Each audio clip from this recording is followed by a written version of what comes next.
Hey guys, what's up? Welcome back to the channel. It's Cynicalex. Today we're going to talk about Alliance Battle and Alliance Battle Extreme, because despite the fact that I almost never make videos about this content in Marvel Future Fight, I've been playing it competitively for years now. And part of the reason why I don't make videos on it is because it's a very repetitive game mode, and the information that's available out there on different websites, on other people's YouTube channels, etc., already covers everything that you need to know. And basically, once you know it, it's just a matter of perfecting it yourself. It's kind of like a skill rotation. You don't really need to make a skill rotation video for the same character more than once. Now, like skill rotations and like uniforms, the characters that you use for Alliance Battle and Alliance Battle Extreme do change, and they do get updated. And every update, there's a portion of the community that looks at the new characters and looks at the new uniforms and looks at the new tier 3s from the scope of Alliance Battle Extreme and thinks, you know, how can this change the meta that we're used to? So most recently, I have a cat hair on my nose. Most recently, Crescent was looked at as a possible buff or a possible sort of upgrade on the Combat Hero Female Day. I have to find it here. Here, Combat Female. It's not Hero, but it's Combat Female. Because right now, most top-end alliances, presumably all, are using Minerva for this day with the CTP of Rage. And you're going to hear that CTP a lot said today in this video. So people were looking at Crescent as possibly an upgrade over her. Upgrade being, you know, anything higher than the score that you get with Minerva, all the way up to a possible score of 3.5 million. 3,500,000 is the top score in Alliance Battle Extreme. And for the most part, players, when they talk about Alliance Battle and Alliance Battle Extreme, they skip Alliance Battle because it's extremely easy, and it's something that new players should aim to clear within the first couple of weeks of playing Marvel Future Fight. I will say that the rewards for clearing normal Alliance Battle and the rewards for clearing Extreme Battle to 100,000 points are decent. They're not great, but they're decent. They're like good enough. Maybe not good enough, but they're almost good enough. But that's where it stops, and that's why most players don't play ABX competitively, and that's why most players stop at 100,000, because for whatever reason the devs were smoking something, and have been for the past few years, because they never thought to upgrade the rewards. They've upgraded the cap, the ABX cap, multiple times. I think it used to be 1 million, and then it was 2 million, and now it's 3.5 million. So they've hit this game mode 3 or 4 times with very, very lazy upgrades. They added, you know, they added the score increases. They added the roar of the Frost Beast that adds all defense. Or sorry, not adds all defense, but adds damage reduction. But it can be silenced or sort of interrupted. And then they also added this ridiculous meteor that does absolutely nothing to change the game style. Yeah, so basically they added a bunch of extremely out of touch changes, kind of like when your parents try to give you advice on music and what you should listen to. You're just like, you have no idea what's even good anymore. You're just stuck in the past, old man. So yeah, the devs are stuck in the past, and so unfortunately this game mode is stuck in the past. So now you might be asking yourself, we're 3 minutes into this video, Alex, if this game mode sucks, if the rewards suck after 100,000, and I can already get to 100,000 anyways, just by mashing buttons because it's too easy, and the game mode hasn't been changed in years. Why are we here? Just to suffer? Well, here's my hope. Maybe the very, very least, hopefully they revamp this game mode, don't get me wrong. But at the very, very least, if the devs decide to input new rewards up to 500,000, up to 1 million, up to 1.5 million, up to 2 million, up to 2.5 million, 3 million, 3.5 million.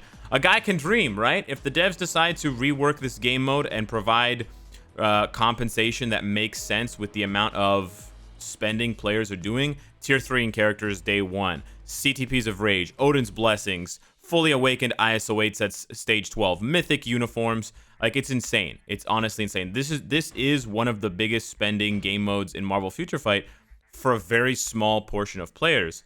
And Marvel Future Fight, instead of coming out with new sales like this, instead of trying to get players to spend on stuff like this, why don't you spend a little bit more development time, you know, put those people to work a little bit harder, and why don't you, instead of coming up with something like this, which is just a marketing thing, why don't you guys come up with a way to make this game mode fun, challenging, and rewarding? I know that's a crazy thing because it's a video game, but that's actually what video games are supposed to be. They're supposed to be fun, challenging, and rewarding. So put your collective heads together. By the way, 69 wins from Marineford. Giggity. Put your collective heads together and make this game mode fun, challenging, and rewarding, and then you'll have many more players spending. It's a crazy idea, I know, but a lot of players that gamble for CTPs of Rage, they're doing it for ABX. Most of the characters that I have a CTP of Rage on now are for ABX. You think I want to use Thanos with an ABX with a CTP of Rage? When do you see me playing Thanos in World Boss? Never. Right, exactly, because I don't. I only use him for ABX. Oh, but you could switch his CTP every 2 weeks. Yeah, I could. You're right. I could throw away more crystals for nothing when it really doesn't matter. Because the rewards are garbage either way. The rewards are garbage in Alliance Tournament as well, but we'll get to that. It's a different video. I recently switched this one over because I wasn't doing anything. She wasn't doing anything in ABX, and she wasn't doing much for me in World Boss. But the list sort of goes on. Why did I have a Rage on Magneto for the longest time? Why did I try to put a Rage on her? If you guessed ABX, you guessed correctly. Cynicalex, why don't you just use Captain Marvel for PvP?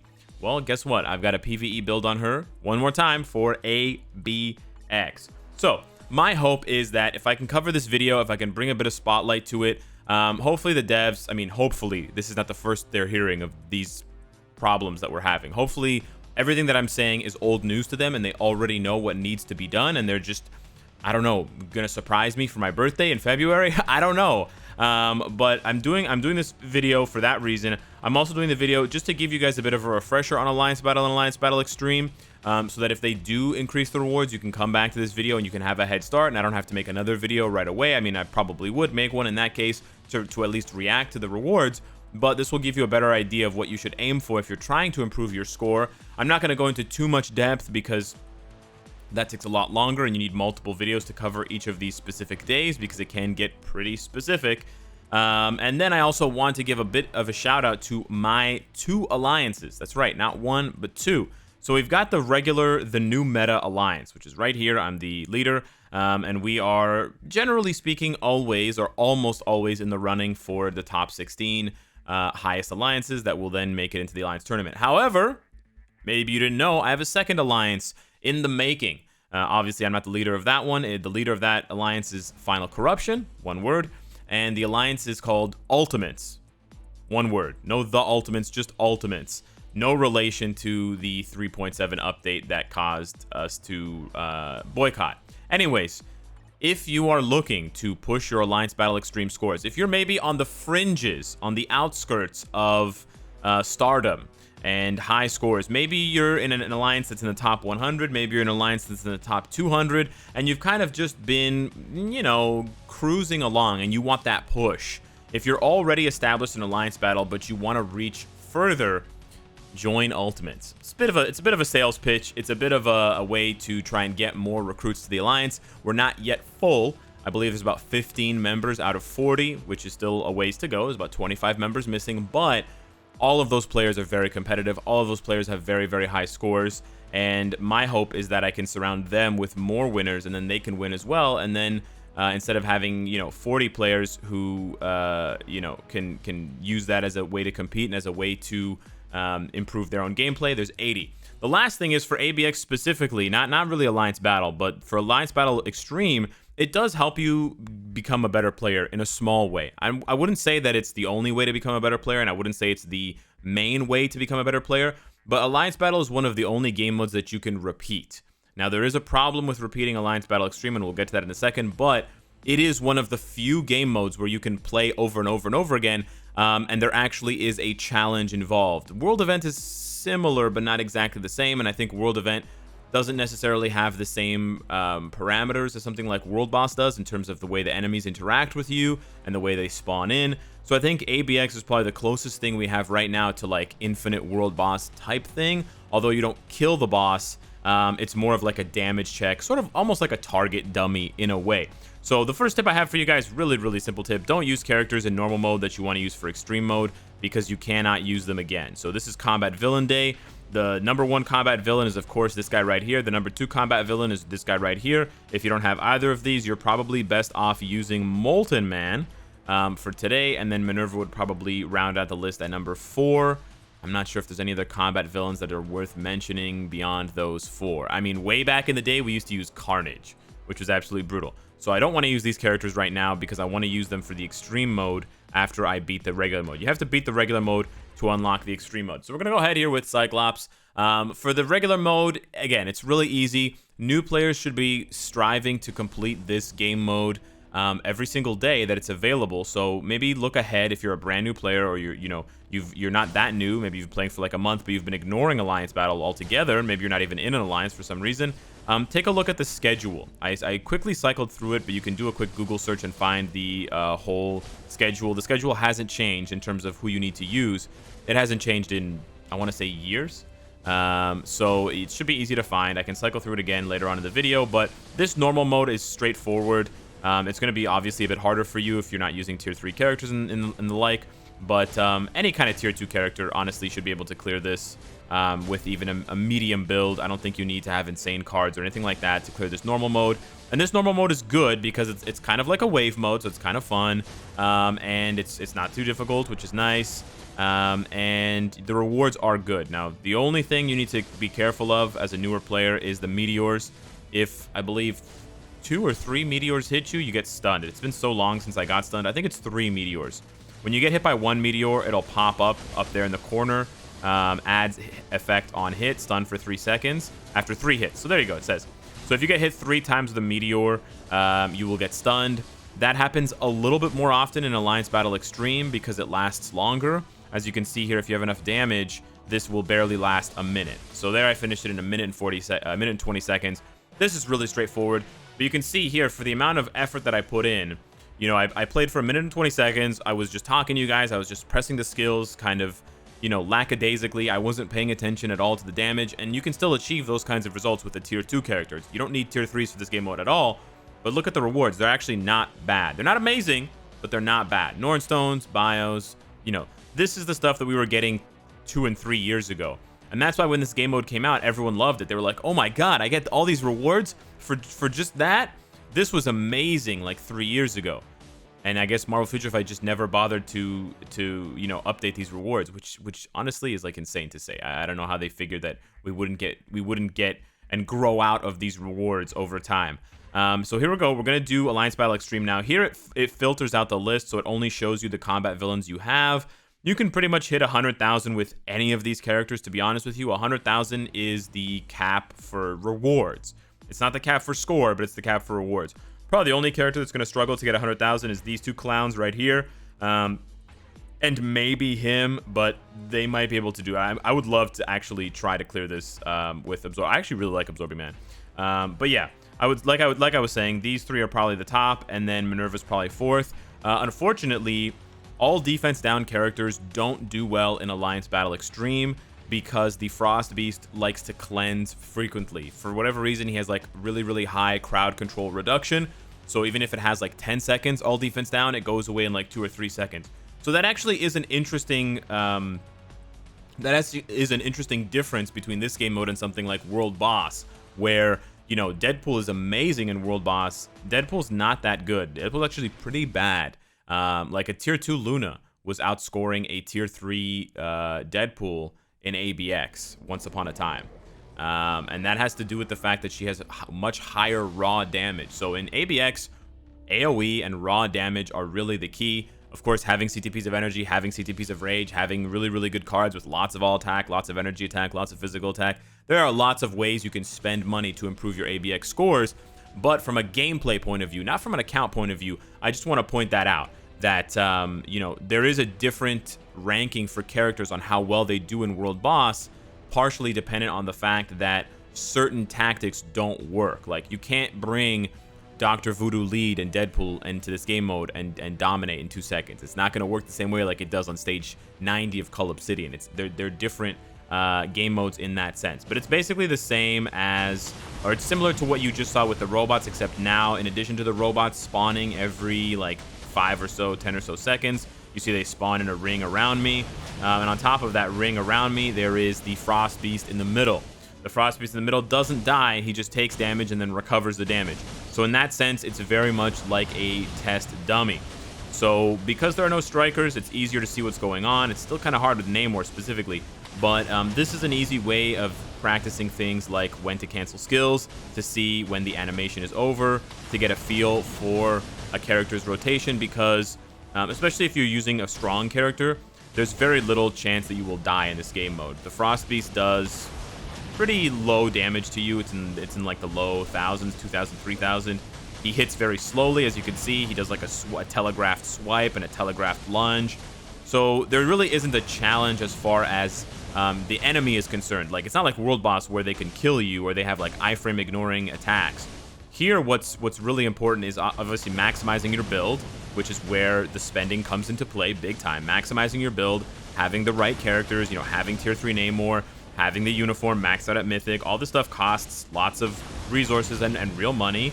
In the case of Namor, having a CTP of Rage, of course. And then from the gameplay point of view, it's maximizing your rotation, making the most out of your rotation, you know, wave after wave and rotation after rotation. Whether you're using a CTP of Energy or an Obelisk or a CTP of Rage, obviously your results will vary based on what you use, but there are still lots of characters who can sort of overperform despite not having the most expensive CTPs equipped. So in this case, like, you know, Cable with a CTP of Energy at tier 2, on the day where you have to use a blast hero, some players are able to hit the maximum score with him instead of using Doctor Strange tier 3 with the CTP of Rage. So that's, you can see there's a big difference in the amount of spending there. Cable tier 2, CTP of Energy. Doctor Strange tier 3, CTP of Rage. There's a lot of differential there. And so there is a way for players to make the most out of their roster, whether they have everything or not. But as you can see, on certain days, and especially on certain weeks, it can be still extremely easy. I hit the maximum score with almost a minute left, a full minute. So the power creep in Marvel Future Fight has really, like, it's hit every game mode, but it's really hit this game mode hard because the devs have just refused to pay attention to it. And so you have a situation where they release characters and they release, you know, and he could hit this before he got this uniform. He just wasn't a villain. He was just a regular combat hero. But yeah, you just have a situation where, that was Wolverine, nice, where these characters have outpaced game modes by like light years. And so maybe you're thinking the answer is, oh, just bump up the maximum score. That doesn't really change anything. The game mode itself needs a fundamental rework. There's not enough challenge here for what they're giving us. So they either need to make us use different characters, which might frustrate some players, or they need to change fundamentally how the game mode is scored so that you're not just doing sort of a, well, it depends. I don't think you should just do your rotation over and over again for 3 minutes. I think there should be more to it. There should be maybe like a dodging phase. There should be different kinds of things that you do. But that's just my impression of it. Some people have different ways on how exactly they would change this game mode. But there you go. Those are the maximums. Those are the maximum rewards you can get. So imagine all of the, not the effort that I put in skill-wise, but all of the resources I put into getting Namor and all those characters. And you could just get your tier 1 Molten Man on your account. You've been playing for 6 months, and you could get these same rewards. You can get this, this, this, and this. All you have to do is hit 100,000 points, and you get the maximum rewards. That's where it maxes out. And now this is the part where it's actually this is one of the only, you know, good aspects of Alliance Battle Extreme, is that you can continue to play. So if you didn't get the score that you wanted, or if you just want to practice your rotation again and again, even though you beat it and the game mode is over, you can go ahead and play again. You can experiment with different teams and different lineups, and this is good. And this is something that they should copy and paste into other game modes. Charge us a small amount of gold and allow us to go back and play World Boss over and over again. Don't give us the rewards again. You don't get the rewards again for doing this in Alliance Battle Extreme, but you're allowed to play and you're allowed to refine your gameplay and you're allowed to practice. That's what we should be given. Alliance Battle Extreme, I have a lot of mixed feelings about it. I spend way too much time on it and way too much of my resources on it for what we get in return.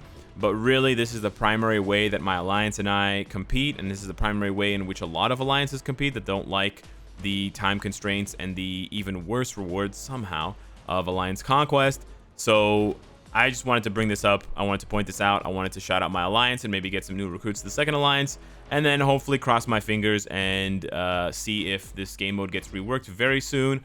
and then some of this information hopefully will be obsolete. We'll be talking about the amazing rewards in Alliance Battle Extreme and the amazing new gameplay and the amazing new changes.